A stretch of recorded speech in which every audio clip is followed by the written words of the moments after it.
Very flavourful అండి. ఇట్లా మూత తీయగానే వాసన వస్తుంది. అండా మసాలా అది కూడా దహితోటి మలై తోటి చాలా బాగా వచ్చిందండి టేస్ట్ అయితే.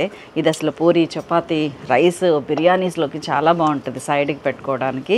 ఇంతకీ ఎలా చేశానంటే, ఒక పాన్లో ఆయిల్ వేసుకొని ఆనియన్, వెల్లుల్లి, అల్లము, జీడిపప్పు, పచ్చిమిరపకాయలు అన్నీ వేసి లైట్గా ఫ్రై చేసి కొన్ని వాటర్ వేసి 2-3 మినిట్స్ ఉడకబెట్టి దాన్ని గ్రైండ్ చేసి పేస్ట్ చేసి పెట్టాను. అదే పాన్లో కొంచెం నెయ్యి, కొంచెం ఆయిల్ వేసుకొని మనం బాయిల్ చేసిన ఎగ్స్ ఉన్నాయి చూసారా, వాటిని కొంచెం లైట్గా ఫ్రై చేసి తీసేసి కొద్దిగా షాజీరా పోపుకేసుకొని మనం గ్రైండ్ చేసి పెట్టిన పేస్ట్ మొత్తం వేసేసి ఒక 3-4 నిమిషాలు ఆయిల్ పైకి తెలియదాకా ఉండనిచ్చాను. దీనిలోకి ఇప్పుడు ఉప్పు, గరం మసాలా, పెప్పర్ అన్నీ వేసి కలిపేసి మనం చిలికి పెట్టుకున్న మలైతో కూడిన కర్డ్ 150 గ్రామ్స్ వేసేసి మంచిగా మనం ఫ్రై చేసిన ఎగ్స్ కూడా వేసి మళ్ళీ ఉడకనిచ్చాను. లాస్ట్కి బటర్లో లవంగ, యాలుక, కసూరి మేతి తడకా ఇచ్చి దీంట్లో కలిపేసి కొత్తిమీర వేసి దించేసాను.